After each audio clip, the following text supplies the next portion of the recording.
On August 26, 1980, some men wearing jumpsuits drove up in a white Dodge van and unloaded a large box which they rolled into a casino in Stateline, Nevada. It appeared that they were delivering a new copy machine, except that it wasn't a copy machine. And thus began what the United States Federal Bureau of Investigation described as one of the most unusual cases in the Bureau's history.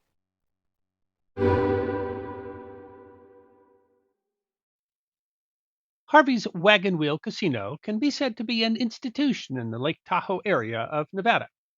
The Tahoe Daily Tribune explained in 2001 that the casino in the town, just across the border from California, was opened in 1944 as a one-room cabin with a wagon wheel nailed above the door. Built by brothers Harvey and Llewellyn Gross, called the Wagon Wheel Saloon and Gambling Hall, the establishment included 3 slot machines, 2 card tables, a lunch counter, and a gas pump.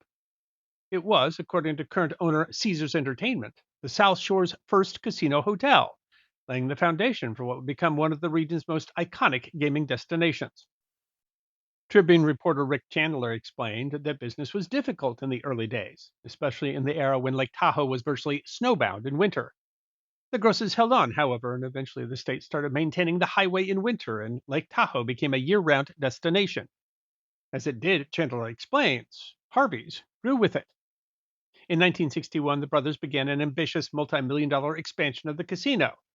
The Nevada State Journal reported in March of 1961 that wagon wheel owners Harvey and Llewellyn Gross have announced that the end result of this program, just started, will also include an 11-story hotel and convention center.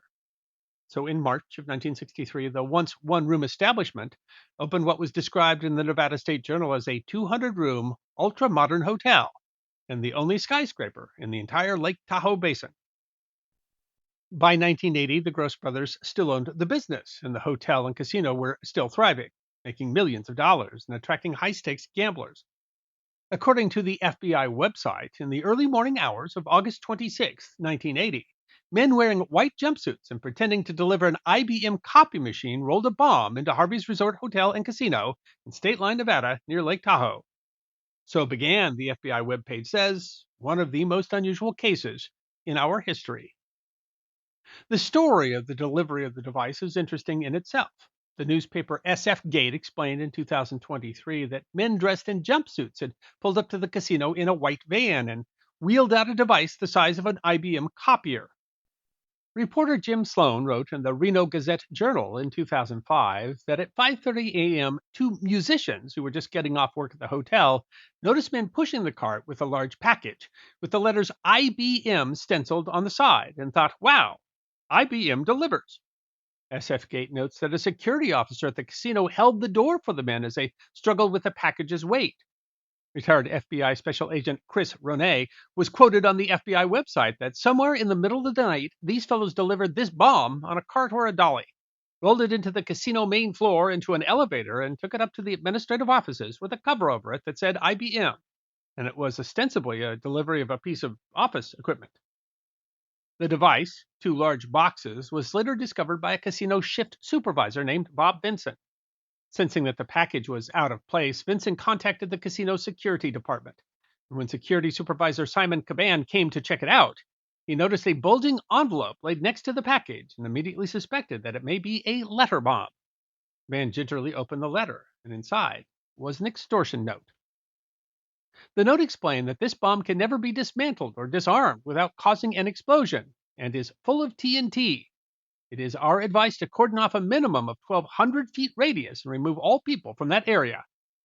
This itself was a problem, as Sloan notes the letter demanded that all news media, local and nationwide, be kept ignorant of the transactions between us and the casino management until the bomb is removed from the building. But 1,200 feet is nearly a quarter mile, meaning that the note suggested evacuating a half-mile radius of downtown, something that would be difficult to accomplish without alerting the press. The note said, with careful instructions, that the box could be moved to a place where it could be safely detonated. In exchange for instructions on how to do that, the note said, we demand $3 million in used $100 bills. They must be unmarked, unbugged, and chemically untreated. If we find anything wrong with the money, we will stop all instructions for moving the bomb. The note contained detailed instructions as to how the money was to be delivered. There will be no extension or renegotiation, the note read. Demands are firm regardless. The transaction has to take place within 24 hours. The note warned, if you don't want to be stuck with 1,000 pounds of TNT, do not allow any investigation by local agencies, FBI, or any other investigative agency before the bomb is removed. The casino didn't follow those instructions. Officials from the Tahoe Douglas County Fire Protection District arrived on the scene by 6:30 and equipment that could x-ray the box to see if the claims made in the note were true. Sloan notes that experts never referred to the device as a bomb, but rather as an improvised explosive device.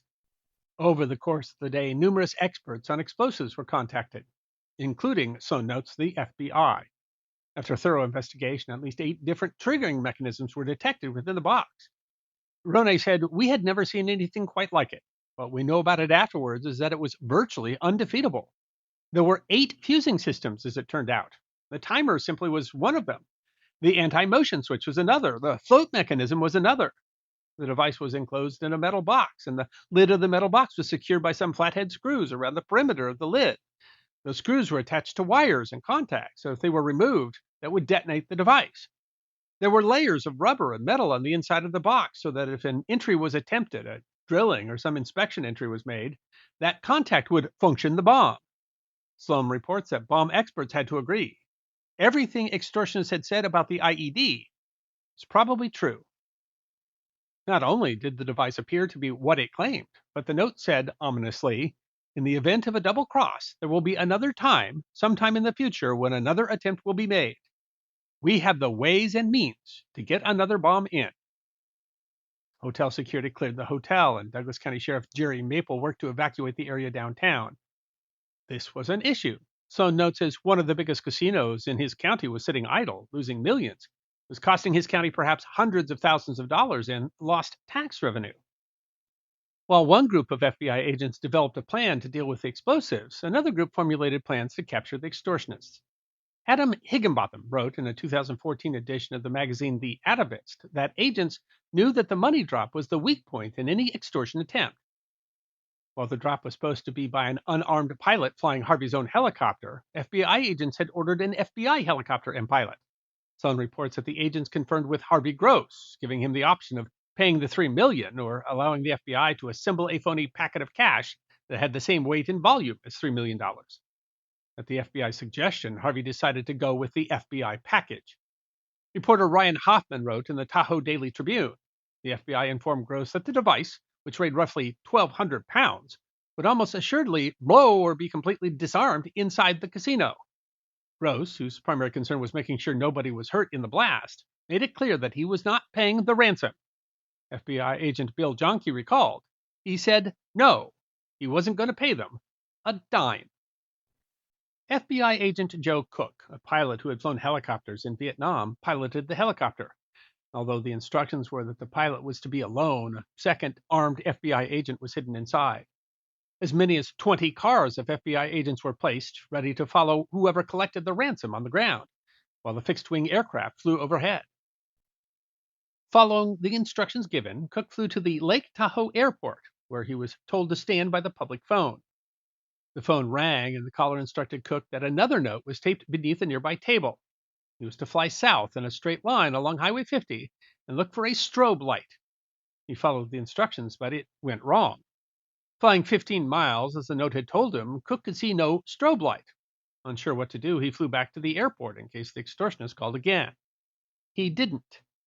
Only later did Cook realize that he had misread the instructions. It said to fly in a straight line along the highway, but he had instead followed the winding path of the highway. In any case, they had missed the connection. No exchange was made for the agents to follow. Back at the casino, the experts had come up with a plan.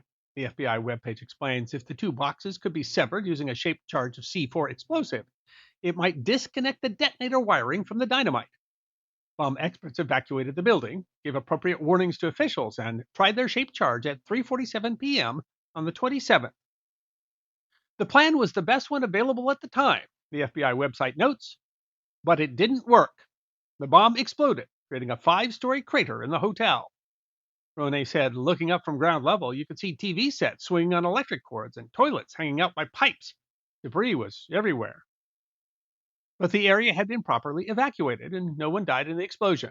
and the building, despite the damage, was still standing. Being Nevada, there was a surreal element to the explosion. Roney explains that the people that were there on holiday and gambling began to make book on when the bomb would go off or if it would go off. I mean, the casino set up gambling procedures on this event. So out in the street from the end of the cordon, crowds gathered. Some were wearing "I was bombed at Harvey's" shirts. Thus, oddly, in the recording of the explosion, people can be heard cheering. Roney explains. The crowds cheered and there was reveling. And since no one was hurt, it seemed to be a celebration the tourists kind of enjoyed and took part in. Gross faced the task of rebuilding, and the FBI faced a daunting task, finding out who was responsible. Roney said after the blast went off, we had a little shock effect at the magnitude of this crime scene. Most of the people that we brought to bear to investigate this, myself included, had considerable experience with bombings and post blast investigations, but nothing of this size. The FBI was dealing with a massive crime scene, although they did have evidence. As the FBI writes, after being discovered, the bomb was photographed, dusted for fingerprints, x rayed, and studied. The process of cleanup faced another complication as millions of dollars of money, coins, and casino chips had been in the building, and those had to be collected as the FBI sifted through evidence. In another bizarre twist, this would happen in the view of the public. Boney notes, the casino operation wanted to open part of their gambling area that was not damaged, and they did build this big wall and put a big picture window in it so that the gamblers could watch the FBI process the crime scene for the next few weeks. Sloan writes that the crime scene search at the bombed out Harvey's lasted 27 days, and 104 pounds of steel were collected. The FBI pursued hundreds of leads. There were nearly 500 suspects. Harvey's, along with other casinos, put up a $200,000 reward for information. The FBI created composite sketches based on descriptions by casino employees who had seen the boxes being delivered. Still, the FBI had no solid leads. The FBI began to suspect a group of airplane technicians who had recently moved to the area and had a white van and resembled the composite sketches. Police raided their home 10 days after the bombing, but quickly determined in interrogation that they were not the perpetrators. At a dead end, police released the composite sketches to the public, but still nothing. Higginbotham explains they considered the IRA, Iranian students, the mafia. They interviewed two boys on vacation in Tahoe whose neighbors had heard them shout, "We did it," when the bomb went off. They hypnotized witnesses to try to recover details from their subconscious. Gross rebuilt, reopening after an $18 million renovation on May 13th, 1981. But the case, however, was still unsolved. Then, on August 17th, nearly a year after the bombing, the Associated Press reported that arrests had been made. The break in the case came because Nancy Domenico, who with her husband co-owned the Vallejo Motel near the airport, had been particularly observant. When a man calling himself Joey Avito, driving a white 1975 Dodge van, had checked in on August 25th, he had not written down the license plate of the van on the registration. But Domenico had jotted it down just in case. As the man had used an assumed name and fake address, the lead might not have gone anywhere had she not recorded the license plate, which she reported to the FBI when she heard that they were seeking information on a white van. The license plate allowed the California Department of Transportation to track down a request for transfer of title, and this brought them to a young man named Johnny Burgess, a roofer living in Fresno, who had sold the van shortly after the explosion. Burgess didn't seem, however, to have the skills to mastermind the plot, and it turns out he didn't. Among the high rollers that had been regulars at Harvey's was Burgess's father, a 58-year-old California millionaire. The elder Burgess was a colorful character. He flew for the Hungarian Air Force during the Second World War. In 1948, he was arrested by Stalin's secret police and spent 8 years in a Soviet gulag. Released in 1955 in an amnesty that was brokered following Stalin's 1953 death, Burgess immigrated with his wife to the United States in 1957. The couple moved to Fresno, California, where Burgess operated a landscaping business. They had two sons, Johnny Jr. and Jimmy. The business was a success, and by 1972, John Sr. had become a millionaire. The business sometimes did large projects that occasionally required the use of explosives for demolition. John Sr.'s wife divorced him in 1973 and passed away in 1975. Burgess then sold his business and got into gambling, flying to various casinos in his private plane. One of his favorite places to gamble was Harvey's. He became a big shot at the casino, well recognized by staff and management, but over time he lost much of his fortune there. His big shot status faded away in 1979 when a check he wrote to the casino for $15,000 bounced. The New York Times reported in 1981 that after the bounced check, Burgess was denied credit at Harvey's. It was Burgess who had hatched the plan.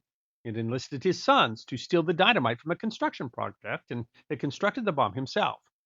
While some speculated that he might have been seeking revenge for the estimated $750,000 he had lost at that casino over the years, the Associated Press quoted a person inside the investigation who said that the motive was extortion. Plain and simple. Burgess's sons both pled guilty as accomplices, but neither spent time in prison because they cooperated with authorities. But two other men, Willis Brown and Terry Hall, were convicted as accomplices and sentenced to 7 years. John Burgess Sr. was sentenced to life in prison. He died there in 1996. The unusual case helped the FBI to develop new technologies and techniques, and Jonke later said that the technologies that were developed in investigating this crime scene were used in the investigation of the Oklahoma City bombing in 1995. Harvey Gross, who was a pioneer in Nevada gaming, passed away in 1983, and Harvey's casino was purchased by Harrah's Caesars Entertainment in 2001. In the end, perhaps the most frightening part is the fact that this was a very sensitive bomb that could have gone off at any time, even if one employee had tried to move the thing. If that had happened, it could have exploded when there were 600 people checked into the hotel, untold others in the casino. Ron Pierini, who was with the county sheriff's office, told a newspaper in 2020, "I think we got lucky. Could have been much worse." I hope you enjoyed watching this episode of The History Guy, and if you did, please feel free to like and subscribe and share The History Guy with your friends. And if you also believe that history deserves to be remembered, then you can support The History Guy as a member on YouTube, a supporter on our community at Locals, or as a patron on Patreon. You can also check out our great merchandise shop, book a special message from The History Guy on Cameo.